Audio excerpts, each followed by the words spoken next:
You've just entered the Disaster Tough podcast, the place for emergency managers, first responders, and humanitarians who want to get the job done. Stories, lessons, and tips are provided by field experts. This show is owned and operated by professional emergency managers at Doberman Emergency Management. We apply disaster tough logic by protecting life, property, and business continuity through planning, mitigation, and training. Check us out at DobermanEMG.com or click on the show notes. Radio comms just got a major breakthrough with the L3 Harris XL Extreme 400P.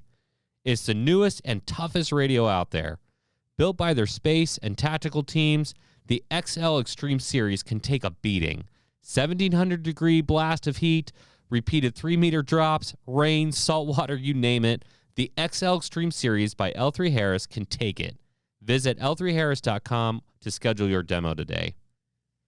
The battle to monitor and contain COVID-19 just got exponentially better for us. We are officially introducing an electronic, reusable COVID-19 test through our sponsors. It's called the COVID Plus Test, created by Tiger Tech, distributed by FS Global. This is the first FDA-authorized, rapid, non-invasive pre-screener. It's extremely easy to use. Forget those one-time use swabs. This is a disaster-tough technology. For more information on the COVID Plus test, check out our show notes. Welcome back to the show, everybody. It's your host, John Scardina. I am so excited for this episode. Asher Morris comes to us out of Atlanta, Georgia. He works at the mayor's office. He has a very long title for a very long title agency. You can go into that, but basically he's the emergency manager there, focusing on preparedness, focusing on these sort of things. I've been in Atlanta before, focusing on, I think it's a tornado response in 2017, so I have lots of history there. Asher comes with an additional feather in his cap. If you remember last year, we had Ashley Loria Golden on here. Big fan of hers and what she's done with mitigation. She's worked with GEMA. She's worked with Forsyth County. Now she actually works with Doberman. She said, hey, you got to have this guy on the show. He's really, really smart. So Asher, welcome to the show. Hey, John, thanks so much for having me. I'm excited to be here. All right. So first things first, can you give us the entire title? It might be a paragraph or two, but. Sure. Yeah. Emergency Preparedness Manager Mm-hmm. for the City of Atlanta Mayor's Office of Emergency Preparedness. It's not so long. You guys like preparedness. Yeah. Okay. So I look at preparedness a little bit differently than some based off of my past experiences. We use all these buzzwords, resiliency, preparedness, the 5 areas of preparedness, FEMA calls it, which doesn't really make sense for response. You don't prepare to respond, you actually respond. So I call it readiness. Yeah. So if you're the preparedness manager, are you focusing on all actions pre-disaster, or are you actually doing disaster response yourself? Yeah, the majority of what we do is mostly the preparedness piece as you would traditionally think of it. So we do a lot of special event preparedness, crisis management, pretty much anything but the recovery and mitigation piece. And we even do some mitigation aspects as well. Okay. So that's tough for me because mitigation is a preparedness. I know. But you know what? Mitigation isn't really preparing because it's stopping, right? If you're doing mitigation right. So with National Preparedness Month happening right now, this is like your month to shine. So Atlanta is complex. For those who don't know Atlanta, basically it's 3 seasons of construction and like kind of a rainy season, kind of gets cold. So that's how I know Atlanta. In terms of preparing Atlanta and events that could happen there, especially hazards could happen there, what is your office doing right now to prepare your city? So, obviously we just faced a lot of severe weather with rain coming through over the last several weeks. So we frequently meet with a lot of our teams and make sure that everybody really has their good preparedness plans ready. Our role is primarily the cross-organizational coordination. So we reach out to the various departments, make sure that they're ready. And then when it comes time to activate any type of plan, we'll be there to assist in that execution, really, if you will.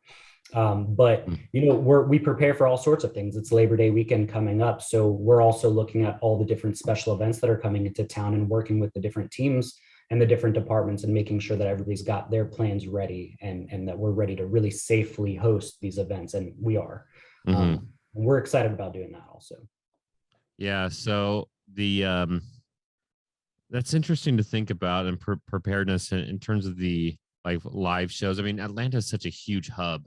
It's hub, you know what? It's Delta's hub. It's kind of the landing ground for so many different things, and it has such a rich history in itself. Mhm. Um, you also have a medical background, right? Yeah. So going to events and looking at it from that lens, how do you pair?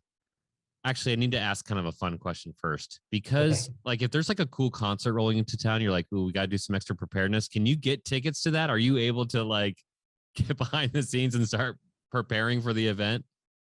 I'm sure I could. I haven't. I was gonna I'm say, if sure you I could. can, there's several concerts I would love to be able to help you out with, but Yeah. uh, that's funny. Volunteer my time. Right. Um, okay, so in terms of like hazards, and you're really talking about two separate things there at the same time. You're talking about, yeah, obviously flooding, major issue down south, especially in the Gulf region. But now you're talking about kind of that man-made, more like accidental man-made, of maybe something is planned, but most likely you're going to have a situation where some accident happens and you have to manage that. So in terms of your time, how do you differentiate between the man-made stuff and the natural stuff, especially as you're identifying your hazards? Uh, that's actually a very difficult question. I don't know if there is much of a differentiation of Mm, time spent. Really, mm, it's very broad spectrum, right? So we're looking at all of the different things that are happening. We're looking at the weather systems. We're monitoring that. We're looking at our event calendars and monitoring that, and mm, working really. A lot of times, it's with the same teams. So we're really working. From multiple angles with the same groups of people to make sure that we're staying on top of it. I mean, our motto with our team is to stay ahead of the threat. So regardless of threat, regardless of natural versus man-made versus whatever else, our goal is really to stay ahead of it. So for example, one of the things we're already starting to plan for is winter weather. mm. So we're already getting our teams together, discussing winter weather plans. And that's partly one of the big projects that I work on as well. So Mm. we're really full swing ahead, full throttle going through this winter weather, looking at projections for temperatures, for precipitation, and getting really all of our planning stuff together. How has the weather has have you seen? So at least from my perspective, from a GIS perspective, I deployed a lot more often to the Gulf than I thought I was going to in 10, 15 years ago. As weather tends to shift and it's changed in those impacts, and it's amazing that you're already looking at that out. I mean, I guess that's preparedness in its sense, right? In its full sense. As you're looking at that, um, how have you had to change tactics in terms of your strategic vision for preparing for heavy hitting events that are probably happening more often than what they predicted 20, 30 years ago even? Mhm. Um, Do you look at that? I mean, do you look at those long-term trends? Is that something yeah, you care about, or? I I would say personally, yeah, I care about it. Like I said, one of my major projects is winter weather. Okay. And actually, I oversee all of the warming center operations, Mm, so shelters that we set up during frigid temperatures for our individuals experiencing homelessness. So I'm looking at mm, trends and seeing, for example, 2 years ago, we met the activation criteria 23 times versus last year, or I'm sorry, 3 years ago, 23 times. Last year, 2 years ago, 34 times, and last year it was like 47 times. So jeez. we're obviously seeing a significant increase. Mm. And then, of course, you can't forget we're in the middle of working through COVID as well, and my office has been pretty integral in that, in everything COVID. So Yeah, absolutely. It was like all hands on deck for like the last year and a half, and it's going to keep rolling out, yeah, especially as COVID is the COVID response is intertwined with so many other areas yeah, that it requires true emergency managers to really focus on that, and especially because you have a medical background, even better. Um, yeah, it made me think, like you were talking about the increase. Go into some of the reasons why you think that increase happens. Do you think it's purely just because of the weather, or do you think it's because knowledge is like, there's like a knowledge growth of like that these warming centers are available? Is it a growing homeless population? That's what are some of the factors that go into those warming centers? Yeah, so we're very metric based when it comes to the activation. So it's we meet specific temperature or other criteria and we activate. So I mean, I think it's definitely an increase in cold weather that we're Mm. seeing the last couple of years. Last winter we got very lucky. I don't believe we saw a single snowflake, which for Atlanta is not totally unheard of. Yeah. Yeah, that's actually one of the things I love most about Atlanta. You can really kind of see all four seasons in one day some years. Um, but That's but it is. It's one of the selling points that I think, in the middle of yeah. the fall, you've got all four seasons. Maybe you'll see a flurry here and there. Mm. But I definitely think it has to do with the weather. It's the temperatures. The temperatures are dropping and lasting longer. Some days we'll have, or some weeks we'll have a cold snap that lasts one day, and sometimes it'll last 3 days in a row. And we Mm. have to have contingency to keep our operation open. Yeah, that's interesting. So our company, Government Emergency Management, we've been heavily dealing with the impacts of weather on the opposite side, that the heat side, because of California. We actually still have an operation. We moved our headquarters recently to St. Louis, where I'm at now, but we have an office in LA and in California specific, and it really it really is a nationwide issue of power outages. But the utility company was found liable for these major wildfires, and so they were told that they had to put a plan in place. And this is really just for the audience sake for a lot of those emergency managers who don't know about this.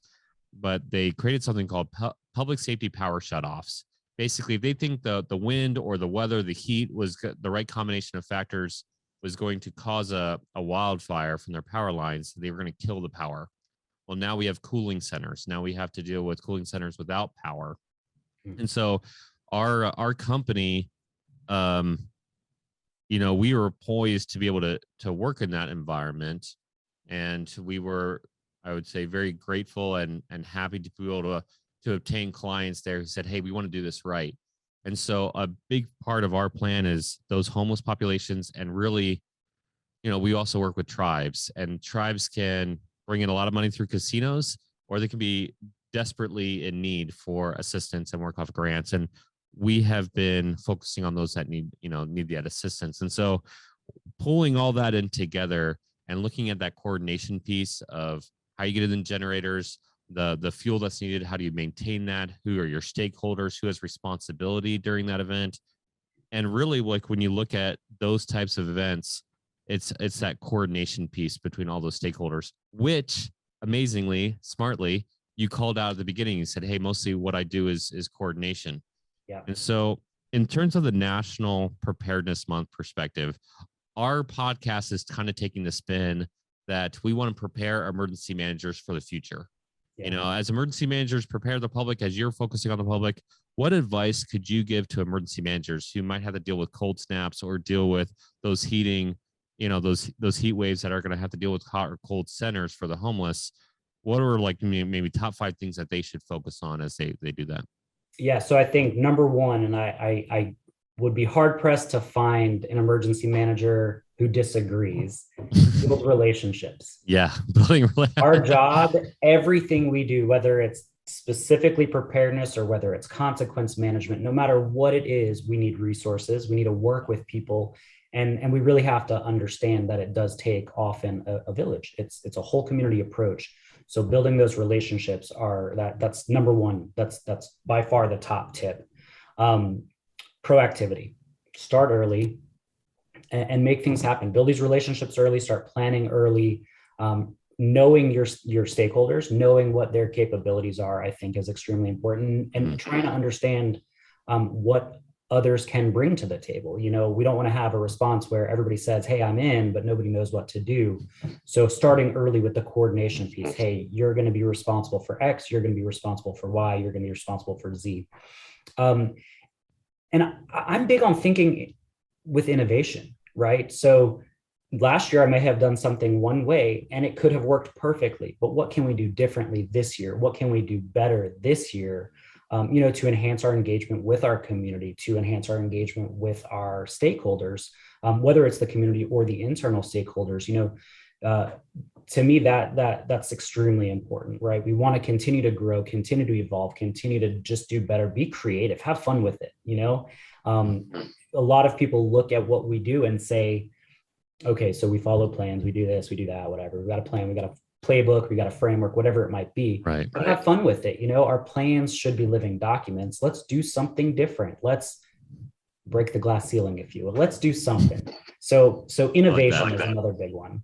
Did I say proactivity? Yeah. So be proactive. I mean, those are really the top three. I don't know if I can come up with two more. Proactivity, start early, build these relationships, and really keep thinking creatively, be innovative, and just try to do better. Every day should be better than the previous one, every year, every season, whatever it might be. Yes, I fought this tooth and nail. So I did one agency did it really well. Hey, I like innovation. I'm going to go in there and we're going to kind of blow this whole thing up and see what we can do. Another agency fought me tooth and nail. I still got what I wanted, which was I was lucky enough to work with a really good boss. But it was mind boggling, the concept of, well, it's worked before, so why change it? Mhm. Well, in emergency management, what worked before was great for before. Yeah. You're not preparing for the future. You're not addressing the needs of the future and or the capabilities that are coming out. The big one with me was my big claim to fame is that I introduced drones to FEMA. And we're not talking about the high altitude drones, because we manage the high altitude drones. We manage the satellites, the Cessnas, which are worthless. Sorry, Cessna pilots. But like these tactical little drones that most people think are toys, when they're at 200 feet up in the air and you're getting situational ground truth and you're doing damage assessments, when you're doing debris pile estimations in a fraction of the time. And when you go to Congress and they say, how did you determine your debris pile? You've $5 million of debris. Well, this is the actual calculation that we got from the drone that, it takes an account of the donut shape of the debris pile. Yeah. It helps out a lot and a lot faster. Yeah. And I can't even tell you how hard it was to be able to convince people. Basically, we had to trick the system.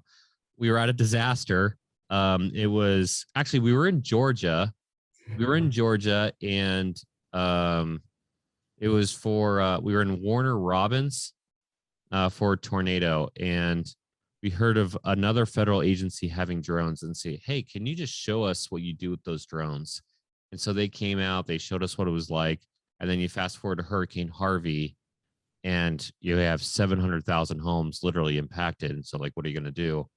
And the FEMA administrator at the time, Brocklon, said to everyone at FEMA, be innovative, get the job done, be innovative.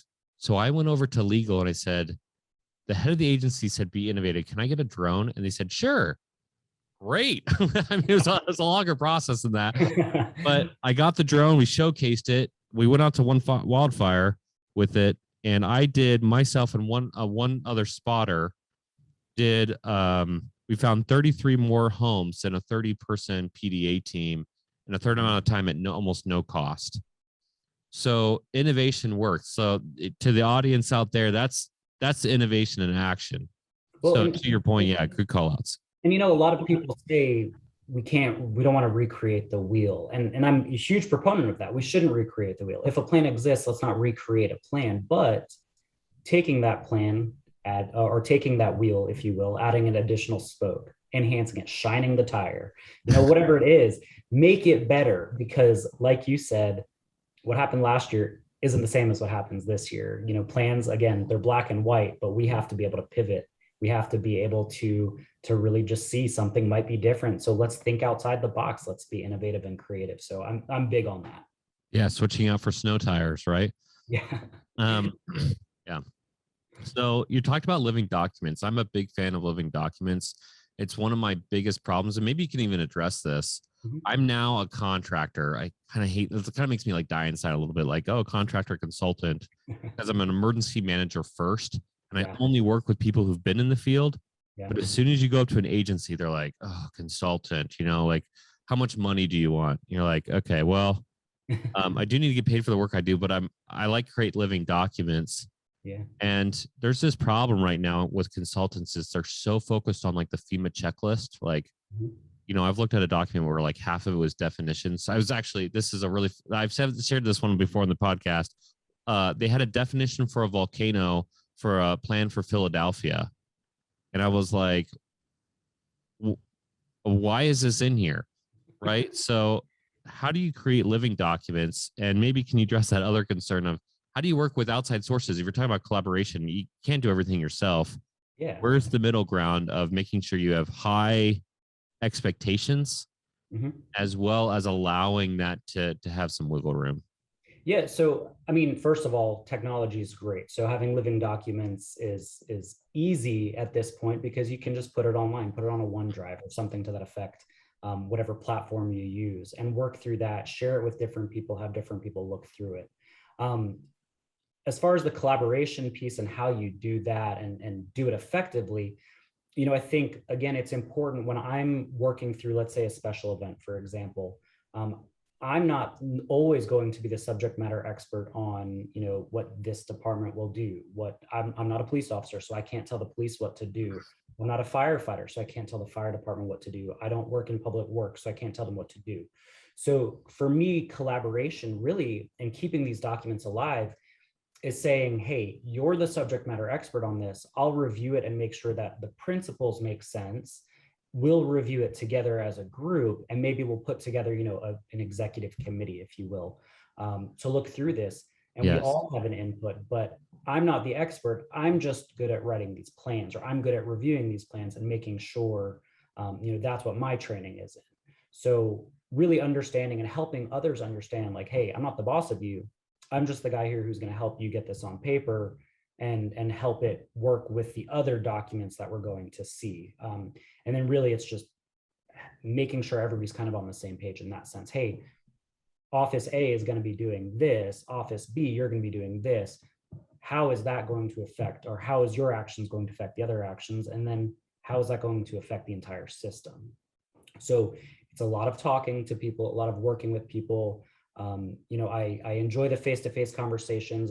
We've learned a lot in the last year and a half about Zoom and Teams and all the other, online platforms, but really it's FaceTime. It's those relationships, building that trust so that they understand, like, hey, you're not trying to take my plan. We're trying to build a collaborative plan.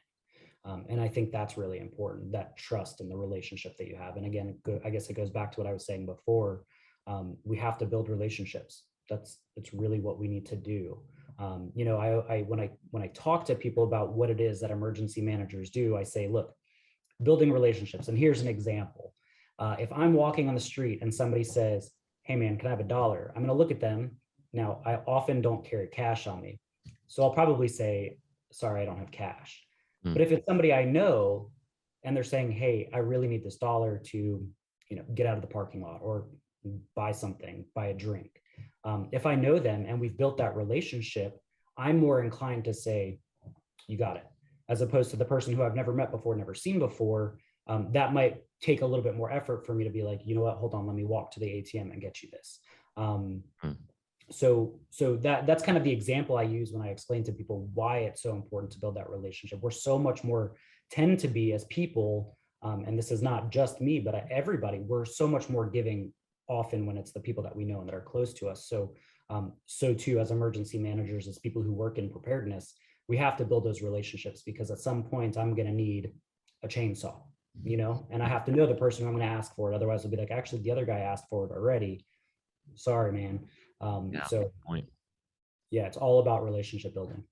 So you just hit on, like, I'm looking at the time here. You just hit on like 15 different areas that I like 100% I agree with. So just like kind of rapid fire. I haven't used that term in a while on this show, but we used to do this like rapid fire section thing where like we were going to ask like 4 or 5 really quick questions, get their answers really fast. It always turned into like a 45-minute conversation that had to die. But yeah. So 2 weeks ago on the show, I talked about unselfishly just helping other people. And if they don't return the favor, then you did something good in the world and you can be proud for the work you did.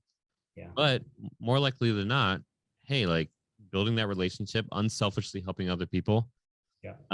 That's like a big thing of building relationships. Another big one for me is like what you're just calling out. Like the big secret of our field is whoever came up with the term emergency manager was a genius, because we don't really have any authority to tell all these other people what to do, but they hear emergency manager, and so they, hey, DOT, can you make sure that one road is clear? Oh yeah, the emergency manager told me to get that done. Like, cool. And I kind of say one of the wages. we're the managers of relationships. Managers of relationships. I like that. I really think we should be called emergency coordinators, because like the best emergency manager is a coordinator, but managing relationships is totally true. And like when you can manage and you understand a relationship, I have one of my best friends. He's been on the show a few times. His name is Patrick McGinn. He's with Salvation Army, and we used to be on the national strike team together. When he asked for something for the company or just for me, like, hey, can you volunteer some of your time to help? But we did a active shooter class for his headquarters. Happy to do it. Volunteer the time because a friend asked. You know, at Yeah. the same time, we just had a client call us up and say, hey, we're out of water. Our company doesn't do water. We can tell them where to go. But I called Patrick up and I said, hey, Salvation Army can do water, right? And he goes, yeah, happy to help. And so, like, just knowing what they can do saves a lot of time. When you get into a meeting and somebody goes, now what?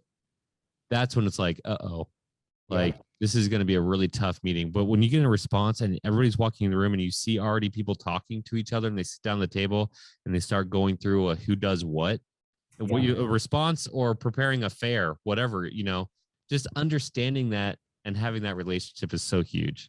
Right. It helps you understand their capacity, their capability, right? If you don't know them to start with, then you have to start the meeting from square one and say, all right, so tell me what you guys can do.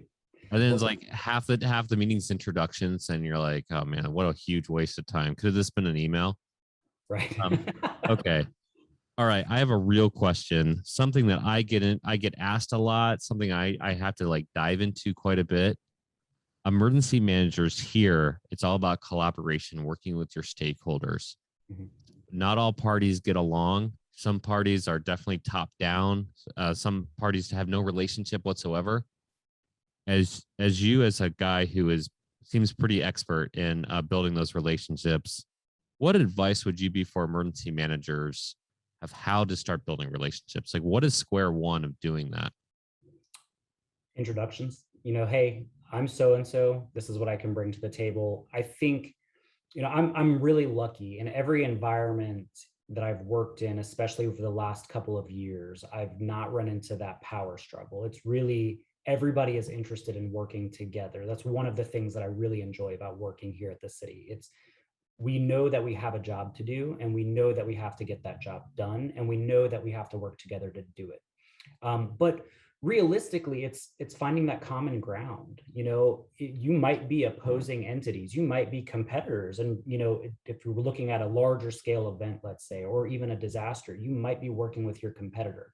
At the end of the day, we have to put egos aside. We have to realize that our purpose in collaborating, it's not for us, it's not for me, it's not for my name, it's not for my office, it's really for the people we serve. It's the people who have been affected by this disaster.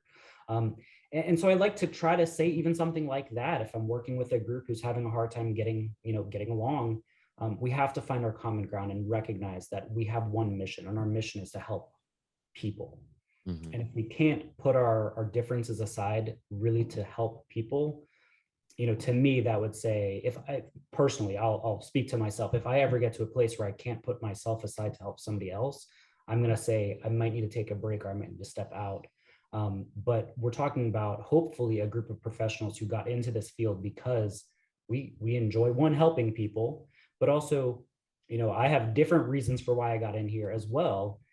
I like seeing something that's chaotic and turning it into something a little bit less chaotic, more organized, if you will.